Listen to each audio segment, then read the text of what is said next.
Welcome to another episode of the Washington State Retirement Planning Podcast. I'm your host, Ethan Meikle, and here we talk about all of your amazing Washington State retirement benefits, the best ways to utilize them so you can retire earlier and pay less in taxes. Today's episode, we're specifically talking about Plan 3 in Washington State. So if you're a member of TERS Plan 3, PERS Plan 3, or SERS Plan 3, I got you guys covered here. We're going to be going over all of the pros and cons of the plans to help deepen your understanding of the Plan 3 system. Now that out of the way, let's dive right into this video. All right, so what are the benefits of being on Plan 3? In this video, I'm going to give you all the best parts or best features of being a Plan 3 member. So these are people on TERS 3, PERS 3, or SERS 3. So Plan 3 has some really unique benefits to it. So the first thing is you do get a 1% pension for every single year you work. So that's a benefit that doesn't exist anywhere else for most people anymore. Many people in the private sector, they get to contribute to a 401k and that's it. They have no guaranteed paycheck. Here in Washington, you guys have that benefit. That every single year you work, you get this guaranteed paycheck. Best part of all, you don't even have to contribute or pay for it at all. It's a free benefit from the state. All you do is show up to work every day for 30 years. Boom, you get 30% of your top 5 years for the rest of your life guaranteed. You can invest a dime into it. Now, a portion of your money does get invested into an investment-like account. They call it a defined contribution plan. Now, the nice thing here is it does have a forced savings feature. So everybody on Plan 3 has money into it. You get defaulted at 5%, you can contribute up to 15%. And every single month, they're going to take that money out and invest it for you. So over time, you can build up a significant amount of sum. Now, this benefits a lot of people because many people really don't start saving early enough in their career. And by forcing people to save for their future, many people end up with a lot more money and better retirement lifestyles than they would have if they didn't have this forced savings put upon them. So I've seen many people work 30 years and have $300,000, $400,000, $500,000 invested for their retirement. It's really something they've been really thankful for, that they've had the ability to put this money away and that they started early enough in their career. Now, another really cool feature of being a Plan 3 member is that if you were to separate service early, so before you reach your full retirement age or start taking your pension, that your pension benefit actually does still accumulate. Now, in order to get this benefit, you do have to work at least 20 years. So let's say you work 20 years, then you decide, I don't want to do this anymore, and you work somewhere else. You'd still get 20% of your top 5 years. But that pension payment, whatever it be, call it, say, $1,000 a month, that would increase by 3% per year.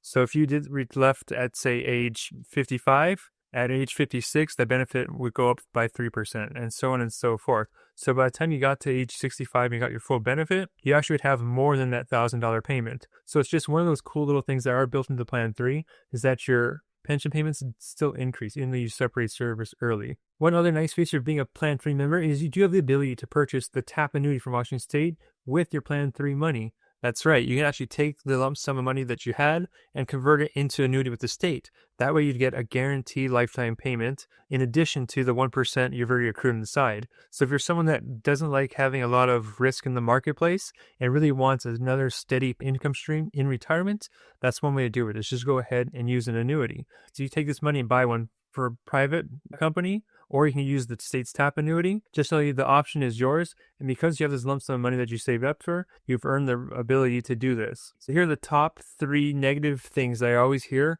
about being in Plan 3. The first negative thing about Plan 3 is that you can't change your contributions. You're stuck whatever you elected when you got hired on with that school district. So if you got hired on and you said, I only going to do 5%, or in worse, you actually got defaulted 5%, you can never change that. So 10 or 20 years go by, like, hey, I want to increase my contribution. You can't do that. A lot of people find that really frustrating in Plan 3. The exception, of course, is if you do change employers, you have a 90-day window to make that change, and then you're locked in again. So that's just one frustrating point I hear from a lot of Plan 3 members. Number 2 is the fact that the investments in there aren't all that great. Many people get defaulted into the WSIB fund. Currently, about 62% of people in Plan 3 are still in that WSIB fund. The problem with it there is that it is an aggressive fund. It has private equity as well as real estate holdings in there. So it can do well when the markets do well, but when markets sink, they lose quite a bit of money there. And a lot of people were very unhappy with performance in 2008 with that account because they didn't realize the level of risk they're taking on. They just figured the state was watching over them and that the funds would be okay. So the fact is you have to be in control of your own plan here, and you have to know exactly where your investments are. So WSIB is an aggressive fund, and it's the default for many people hired prior to 2011. Now, for many people hired after 2011, your default is a target date fund. And basically what a target date fund is, fund that's going to be lined up to approximately when you're turning age 65. And as you get closer to the ages, it automatically adjusts to adding more bonds to the portfolio to make it more and more conservative as you get closer. As actually a better place for most people to be in that it's kind of a one-stop, you put the money into it, and then it actually does adjust automatically. So as you get closer to retirement, you don't run as big of a risk as losing a bunch of money right before you retire.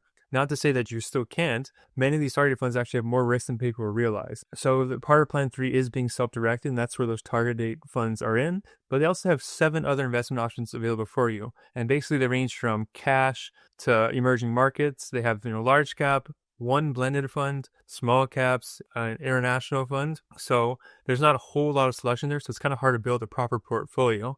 And when you compare these investments to what other people have in 401k accounts, it's kind of a night and day difference. Many people have multiple selections. They can choose, between 3 or 4 companies in the large cap sector, and they have mid cap investment options, which doesn't exist in Plan 3. They have different types of small cap investing. Plan 3, they only have a small value index account. They don't have a small growth account. So there's just different parts of sectors for how those mutual funds are invested that really matter when building a proper portfolio, and that doesn't exist within the Plan 3 realm. Also, going back to those targeting funds, if you compare those funds to what ones you could get through Vanguard or Fidelity, they underperform. It's a little bit harder to build a proper portfolio with proper diversification in Plan 3 than you could outside of it. Now, the third drawback of Plan 3 is the fact that it's not a big of an income benefit in the future. Many people are shocked by that. Remember that Plan 3, you only get 1% of whatever you put into. So your income check in retirement on a guaranteed basis is half as much as those on those previous plans. The other half of retirement is what you have saved into the retirement account. And depending on how much you put into it, and how long you worked, and how well the market performed, and as well as the sequence of returns. So when the gains and losses occurs, that can have a drastic effect on how much money you end up at the end. What many people don't realize is that retirement is not about assets.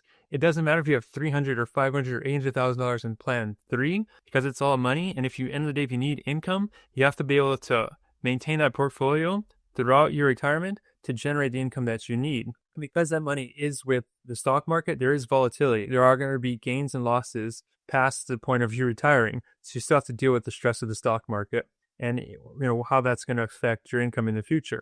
Most people take a percentage out of their portfolio to live off of, but if there are significant downfalls, you might want to think about taking out less money to allow your account to recover back from. If not, you might overdraw the account and it may run out, or it may just never go back to the way it was before. So it's something to keep in mind when dealing with Plan 3 in the future. The other way to think about it is today you guys go to work and you know exactly what you're going to make every single month. It provides you peace of mind. You can budget for it. You know exactly how much you're taking it every single month. With the Plan 3 pension plan, only half of the benefits guaranteed. The other half depends on the stock market. So if tomorrow you went back into school and they said they reworked your contract and they're going to guarantee you half of your paycheck this month, the other half will depend on how the stock market performs. Most people aren't going to be okay with that. So that's just kind of how the Plan 3 is set up to work. If you'd like to submit one of your own questions to be answered in a future episode, then please join the Washington Breakthrough community. On there, members will submit questions when they join. I'll pick a few that I like and feature them on future episodes. Remember, it's free to join. There's podcasts and exclusive video content, currently over 5 hours long. Inside of there, it's free to access. So all you have to do is click the link below to join. I'll catch you guys there. And until next time, remember that your future depends on what you do today.